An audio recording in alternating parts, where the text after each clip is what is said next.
Cheryl says we're ready. Good morning. I'd like to call this meeting to order for the Blackhawk County Board of Supervisors for May 5th, 2026. Roll call please, Ms. Showalter. Kurtenbach. Here. Grant. Here. Hall. Here. Schwartz. Here. Leyland. Here. Would everyone please join us for a moment of silence as we reflect on our actions here today.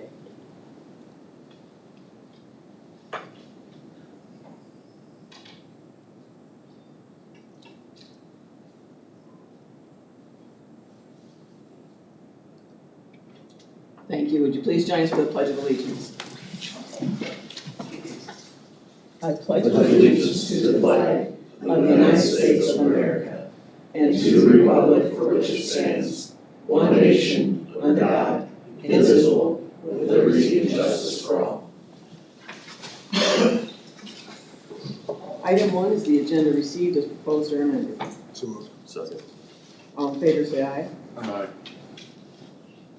Opposed, same sign. Agenda is received. Item 2 is public comments. Is there anyone in the room today that would like to speak on something that is not on today's agenda? Anyone online? Moving on to item 3, years of service award to employees with 20 or more years of service. Yes, we have one. Blackhawk County would like to recognize William Heath Jr. for 20 years of service with the Sheriff's Office.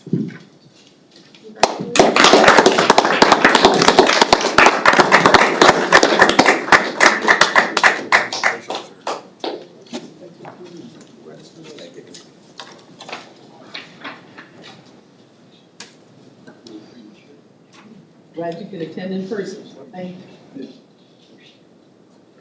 Item number 4, moving on to claims and payments. This is a resolution that the Board of Supervisors approve expenditures and that the county auditor be authorized and directed to issue payments against the various settlement of such claims as allowed. So moved. Second. Good morning, Board. Our total bill payment today is, if I can read it, $551,852.20. The 60/40 fund is $2,870.80. And payroll total, including payroll taxes and insurance, is $1,639,126.51. The Conservation Department Board, I guess I should say, has started off the year very busy. They have paid for Hickory Hills paving that's done with ASPRO of $308,604.74. McFarland Park paving, $67,584.78. And also Hickory Hills Sunset Shelter replacement, a payment of $38,673.61. And I believe that's all the larger payments we have today. Everything appears to be in order. Any questions for Michelle? No. This is a resolution. Please answer as your name is called. Hall. Yes. Schwartz. Yes. Grant. Yes. Kurtenbach. Yes. Leyland. Yes. Item 5, receive project updates from department heads and elected officials. Good morning, Board. Kathy Nicholas, engineer. A brief update on our construction contract work. Boulder Contracting, who's working on the bridge on Dyser Road, they are anticipating that will wrap up later this week. We are hoping to have Dyser Road back reopened by Friday. And then on Monday, ASPRO is moving in to begin paving. I may have mentioned a week ago that they were starting yesterday, but they pushed back just due to some of the wet weather we've been having. They should be starting, weather permitting, on Monday with milling on Donald Street. And then that, just a reminder, that is, the road will be open to traffic. That is our Donald Street resurfacing project that we're doing in conjunction with the City of Waterloo from Sage Road over to Raymond Road in the Dewar area. And then the county, we will begin mowing our paved road system on Monday. Weather permitting, we'll be starting that on Monday. And then residents who have requested dust control, we have gotten the information back from our vendors, and now we are preparing the roads, anticipating the dust control vendors coming to apply the product in about 2 weeks, weather permitting. Can I answer any questions at this time? Thank you. Thank you.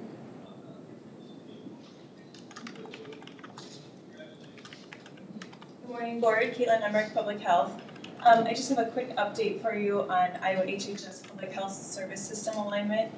On the 21st of April, staff and I attended town halls in Cedar Rapids and Waverly to learn about Iowa HHS's plan for how they are going to do public health system alignment.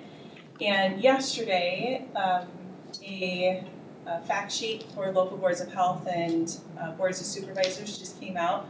I have forwarded that to the board, but I also wanted to cover the points of it as well. So essentially, what the fact sheet covers is kind of an overview of what the goal of system alignment is, as well as some of the time frame for how that will move forward. So the goal, according to Iowa HHS, is to strengthen Iowa's public health system to address leading health concerns by making services more consistent statewide, reducing administrative burden, improving coordination across counties, and ensuring Iowans can more easily access essential public health services regardless of where they live. So that's the goal according to their spreadsheet. In terms of the timeline, HHS has announced that a competitive RFP for the HHS districts. They were formerly behavioral health only districts, however, legislation has passed to create districts for all different types of services from Iowa HHS. Beginning January 1, that's when the project will start for the competitive RFP that's going to be released in August. And what they're going to require is one lead entity to apply for the public health lead entity for 5 core functions of public health in our district. Our district is, as you probably remember, one of the largest in the state, District 7. So it includes Blackhawk, Buchanan, Delaware, Dubuque, Lynn, Jones, Jackson, Johnson, Cedar, Clinton, Scott, Muscatine, Louisa, and Des Moines. There's over 1 million people in District 7. It's about a third of the state's population. So between those 14 counties, we will need to identify a public health entity to be the lead applicant for public health system alignment. A letter of intent is due 1 month after the RFP is released to indicate which entity or entities that are public health agencies intend to apply for the RFP. If no public health entities intend to apply for the RFP, they will open it up and allow other types of organizations to apply. So conversations, our 14 county district, the public health entities within our 14 county district are working now to coordinate some conversations to just try to start a conversation about how we might want to approach this system alignment. I anticipate we will meet no less than monthly, but probably twice a month from now until August to try to figure out what our project plan would be. I talked to several of my peers in the district and large and small counties, and there's a general consensus that we agree that we need to approach this as it's a unified front. So, any questions for me right now on that? As far as you know, whoever gets assigned as the lead, how much extra work and responsibility is that put on the? Yeah, that's a really good question. So there is some information about what the lead entities will be expected to do. I do have some questions still outside of what's been released, but according to HHS, a lead entity will ensure the delivery of the 5 public health core services. So that includes communicable disease, environmental health, chronic disease and injury prevention, maternal and child health, and public health preparedness. Those are the 5 core functions that the lead entity would need to ensure delivery of those across the district, so in all 14 counties. So, and I guess I would clarify is that the lead entity is responsible for those 5 public health core services to make sure those are done. But it doesn't include all of the other activities that public health departments do in addition to those 5 core services. Their obligation is to work with partners to collaborate and strengthen public health systems within each district. Work with partners to connect with other HHS systems, so cross into behavioral health, into family support and well-being programs, so other districts within HHS, including linking to those navigation processes and other service systems and initiatives. So that's kind of what the job description right now reads. Outside of what HHS has outlined for the lead entity responsibilities, things I know just through experience are going to be that the lead entity is going to be responsible for the contracting and subcontracting processes. So all of the local providers that are providing public health services within the district, the lead entity is going to be responsible for contracting with all of those local providers in each of those counties to make sure that the work is done. So that will require quite a bit of administrative responsibility, fiscal responsibility, and then compliance and auditing to make sure that that work is getting done. That's what I anticipate the lead entity to do. Has there been any discussion and thoughts about leaders? Or looking at a shared kind of a goal or not? There hasn't been. I think from what I know so far, the RFP requires 1 applicant, but I'm hoping that through the conversations that we'll have with our other public health entities across the district, that we can discuss some of those things of, how can we make sure that all of the work that needs to be done is shared across the district, because for example, our district, we're in the very top western corner, and the farther, the southernmost tip is like Louisa and Des Moines counties. And so the lead entity really can't be the local provider for public health services. It's really going to require a lot of contracting and agreements. So, maybe if a local provider in a county, that county says I can't be the local provider, hopefully a county nearby could be that local provider, and there can be some kind of sharing agreements of what that would look like. Still very early in the process. It's very early in the process. All the questions that will come up, I'm sure. Yes. It's very early in the process, but August is going to be here before we know it. And this is a lot of work to kind of coordinate and plan for.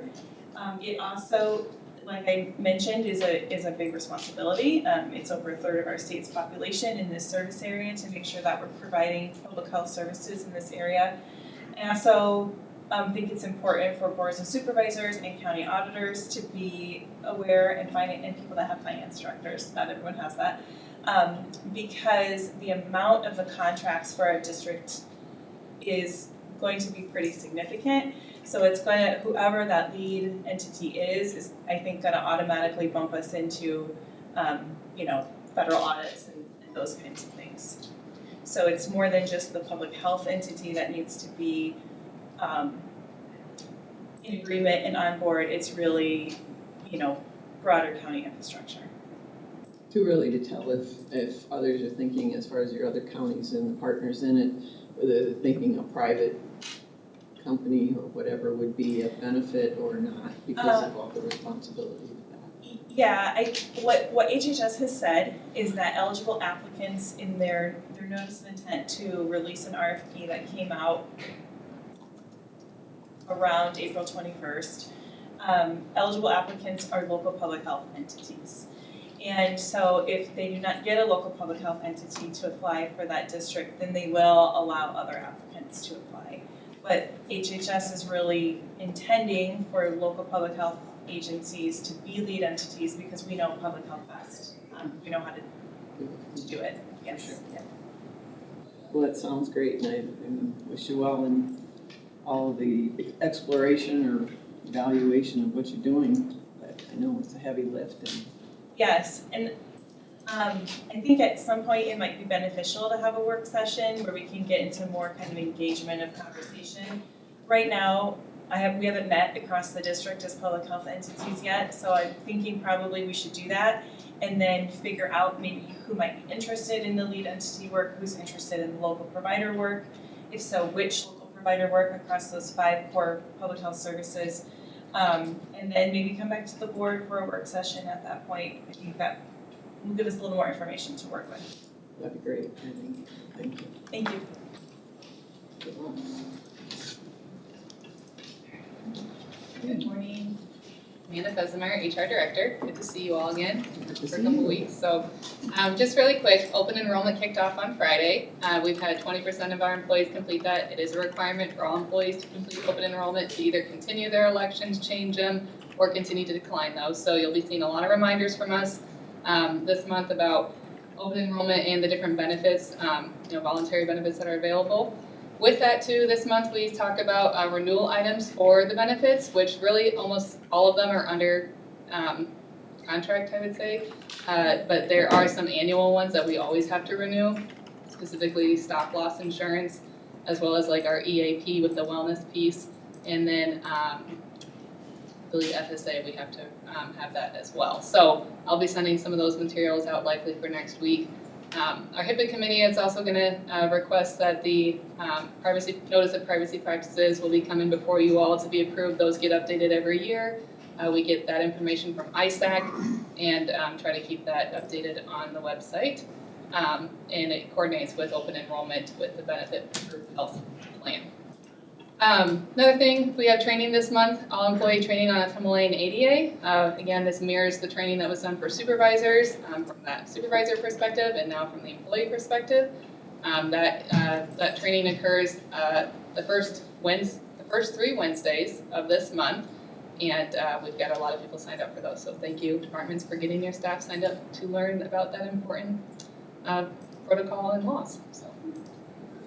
Otherwise, good to be back. Good to see you all. Any questions about open enrollment or anything coming up for May with benefits? I do have planned, we are kind of coming back to the wellness incentive program.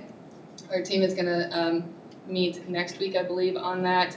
And that is something that we have to bargain with the public safety union, so we're kind of prepping that. We have had a couple demos from a few vendors and plan to ask the board for that RFP to actually solicit bids for the wellness incentive plan as funded for fiscal year 27 but then the rewards to kind of start fiscal year 28 was the plan for that. So, all right. Thanks, Amanda. Thank you. Great. Howard, IT Director. Just a quick update, we finished the second half of our server move this past Saturday. It was the best time ever.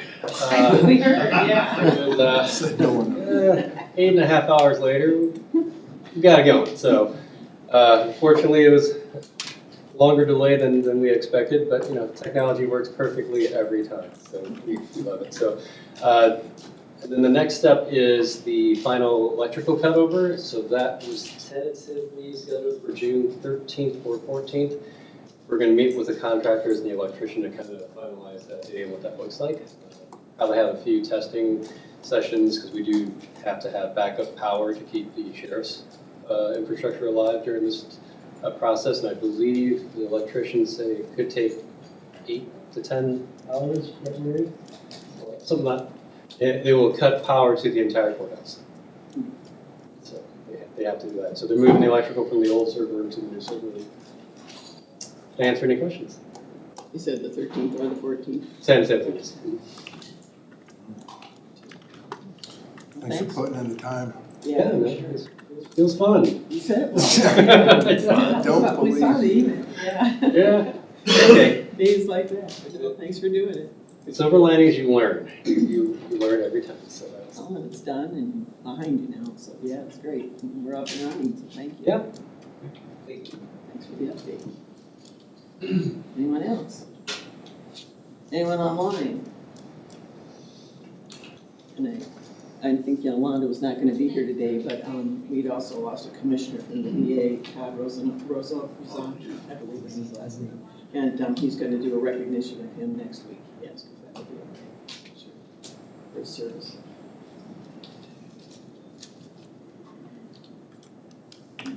All right, we'll move on to minutes approved for April 28, 2026. So moved. Second. All in favor, say aye. Aye. Aye.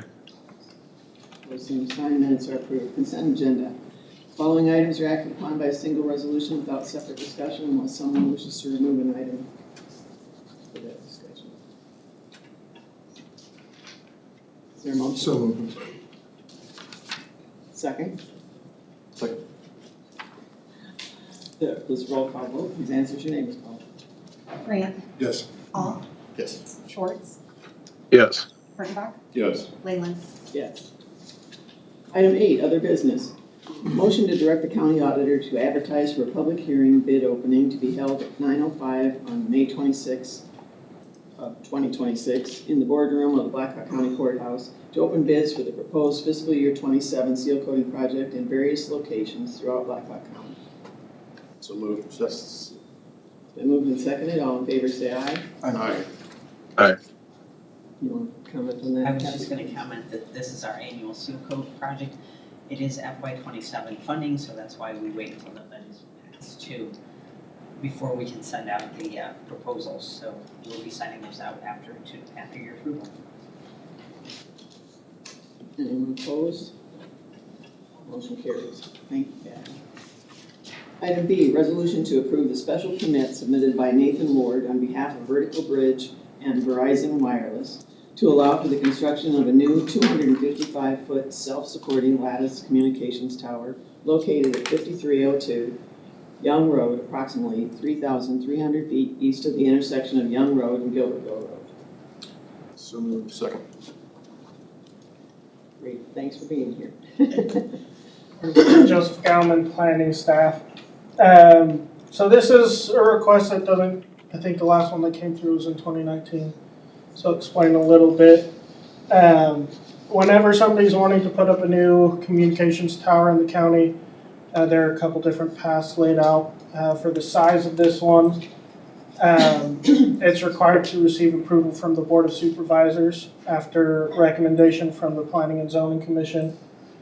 So this is the approximate location of where the tower will be going. So Vertical Bridge will be the ones who are actually constructing the tower. They, I believe, are the ones who hold the lease for that land. And then Verizon will be going on it right now. The zoning ordinance very much focuses on co-location to make sure there aren't too many towers in the county. The nearest tower was over a mile away and was too short based on their analysis to work to fill this coverage gap, which is why they're requesting to build this tower. The applicant is online as well, if you have any questions for him. The Planning and Zoning Commission did recommend approval unanimously. There wasn't anyone that spoke to it. No, I saw it was unanimous. Joseph, how many towers do we have like this throughout the county? So we don't have a good list of how many towers there are.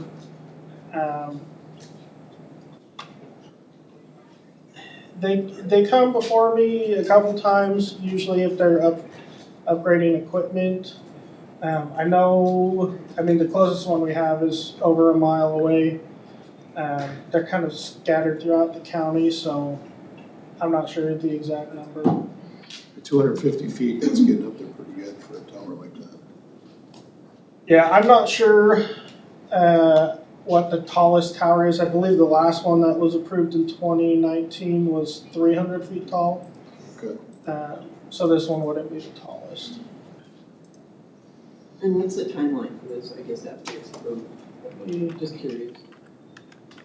Nathan Ward, the applicant, should be able to answer that. Oh, Hey, good morning. Nathan Ward, Grinnell Group for Vertical Bridge and Verizon Wireless. Regarding timeline, all things being equal, the last item for us to receive is our federal clearances through the FCC. We're probably about 2 months removed from that, so again, if everything goes according to plan, this would be constructed sometime this fall. Thank you. Any other questions? Joseph, applicant? Thank you. Thank you for attending as well. This is a resolution whose answers your name is called. Kurttenbach, Yes. Schwartz, Yes. Hall, Yes. Brant, Yes. Leyland. Yes. Item C, motion to direct the finance director to advertise for a public hearing on the proposed fiscal year 26 budget amendment to be held at 9:10 a.m. on May 26, 2026 in the boardroom of the Blackhawk County Courthouse. Second. You want to speak to anything on here special? No, I will be sending out more information about what amendments are actually needed. I know we need something for debt service for accounting for Axon properly, and there's departments with some other requests as well. All in favor, say aye. Aye. Opposed, same sign. Motion carries. Item D, resolution to approve agreement received from Marco Technologies LLC, Waterloo, Iowa, for AV rework to the Supervisors Boardroom in the amount of $7,741.23 for equipment and labor for the chair to sign the same as recommended by Al Yu, IT Director. And I'm thinking, was that an incorrect amount? Is it $8,000? So we were able to negotiate in good faith a 10% discount on the labor costs. So it lowered the cost from, looks like $8,230.23 to $7,741.23. Okay, so we'll make sure that had the right number in there. So it was nice of Marco to do that in good faith. So otherwise, the quote is forwarded to all the board. It's pretty much what we discussed on that call. So less the wireless mic. Timeline, have you discussed that with them? Have not yet. So I can certainly ask. As soon as possible is probably where we're all going. I think they would too, probably. Yeah. But whatever works, yeah. Sure. This is the gooseneck. Just going back to gooseneck. Yeah. Yep. And directions to tell people to leave them alone, leave them where they are instead of directing them all over the place. That was kind of where they missed before, I guess. For somebody calling us out at meetings, I'm not sure. That could maybe somebody else's job. That's the chair's job. That's what this is You got for, the gavel, right? yeah. Okay, super. This is a resolution, please answer as your name is called. Don't have a motion. Oh, we didn't? I'll make a motion. Oh, yeah. Second. I thought everybody would, you're right. Please answer as your name is called. Schwartz, Yes. Kurttenbach, Yes. Hall, Yes. Brant, Yes. Leyland. Yes. Item 9, legislative update. I don't know how much discussion and possible board action there'll be, but yeah, go They're ahead. done. Let's start with that. Yeah. Just to give you a heads up that we've had a couple emails with several of our lobbyists getting more detail. There was so much in this bill that they don't have all the details yet. They're hoping to give us an update by the end of this week. I can tell you a couple of things I did read in this dealing with the property tax bill. It does have in there that we no longer have to do the mailing. We can put that mailing on the website for public interest, so there's some savings there. Still won't completely eliminate all the costs we have, but it will significantly drop that cost. Hopefully next week we'll have more detail on what's going on with this property tax bill and how it's gonna affect us. Talk with Michelle this morning a little bit, where we got a couple of different concerns there as far as how it may affect us with rollback and how it affects us with the homestead exemption is no longer be an exemption, it would be a percentage off your taxable value. Just looking at mine, it's gonna be a tax increase, not a tax cut, how that works, changing that. So it'll be kinda interesting to see how that all is gonna play out in the final bill. A couple of tidbits that I did find out this yesterday was both the bill dealing with the elimination of townships and the bill requiring the board to approve their minutes before they adjourn. Both of them died. So, don't have to worry about those no more threats. So, we hope to have more detail later this week and hopefully next week we'll do a wrap up on it. So, did you guys get what you wanted on the auditors? Was there a bill the auditors were trying to get done? They threw so much in the standings bill, we don't even know what all's in the standings bill yet. No, we had a couple of legislative priorities that were in there, but they got nixed, but that was in the elections bill that was passed. Okay. I will wait to read the full property tax bill before commenting anymore on that. It's Yeah. a lot. Yeah. I think that's what everybody's doing, kind of, they're taking a breath and trying to read through it and understand and talk to others and get information out and sort through it. But, I mean, especially when it was just all done over the weekend, there wasn't a lot of communication around it. Michelle, any thoughts? Well, it was interesting, there's new things, new language, new concepts that flew in, which that doesn't seem very transparent legislation, but yeah, they did. It appears to me they ended up incorporating a lot of the house, provisions, so it's going to be restrictive and It's like the 2% growth cap, some of those things. the 2% is in there, they're supposedly allowing some exceptions, but they haven't defined what those are, so I don't know what that's gonna mean. They did pick up, I was hoping the Senate would prevail on that, but they did pick up the limitation on general fund reserves and added a They did whole not cap the general bunch of supplemental. language. No, that's true, it's just general fund, not supplemental and not debt service, so it is just. I'm looking for the lines. Yeah, unfortunately, it is the one that we used to pay for most things, but you're right, it could be worse. So, yeah, that's as, and yes, the exemptions is, that will take some homework to figure out how that works. The homestead credit goes. And for next, Yeah, the homestead credit goes away, becomes an exemption, but the amounts are, new home, first Iowa home, first home Iowa. Yeah, Program for that's- that, apparently. yeah, savings account, I think, for first time home buyers, so that's maybe a good thing that came in. Some restrictions on TIF. Local option sales tax. Yes, we Second could increase. increase that to 1.25% instead of 1.5. So there's Something, yeah. Impacts on TIF too. yeah, the TIF is getting limited, so haven't quite figured out what all that means, other than new ones will be limited to a 23-year life, but they're changing some, they're specifically defining workforce housing as TIF eligible now, so that's an interesting change. Yeah, I have not had a lot of time to wade through it yet, but that was just skimming parts of it this morning. And I think people that have waded through it are still wading through it. I mean, they just Yeah, keep it's looking not again and easy. reading again, so to be determined Is there any chance we could UCC next week? if we could do what. Have, I don't know if we could next week, but we're on a call, try to get them. I'm sure they'll want to try to do that as soon as possible, once they wade through some of that to touch base for those that want them to, so. Yeah. Certainly ask. Is that at 10 a.m. on Friday? Or did they change Yeah, it to no, later? it's still 10 a.m. We haven't got the invite yet, but it's still done at 10 a.m. Then we didn't have one last week because they were kind of on call, being ready to jump, but yeah, so. And the email I got from Lucas yesterday, it's possible we may have something from ISAC before Friday as well. So we'll have to wait and see how they're getting through everything. That'd just be written, but. More to come.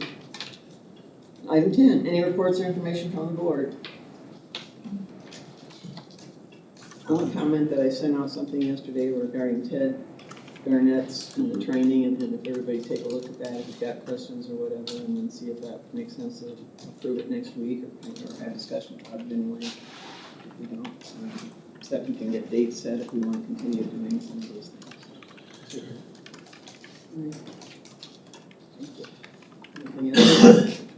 Finished up the township meeting, got one left tonight and be attending, but the budgets are all in, so it's been an interesting tour.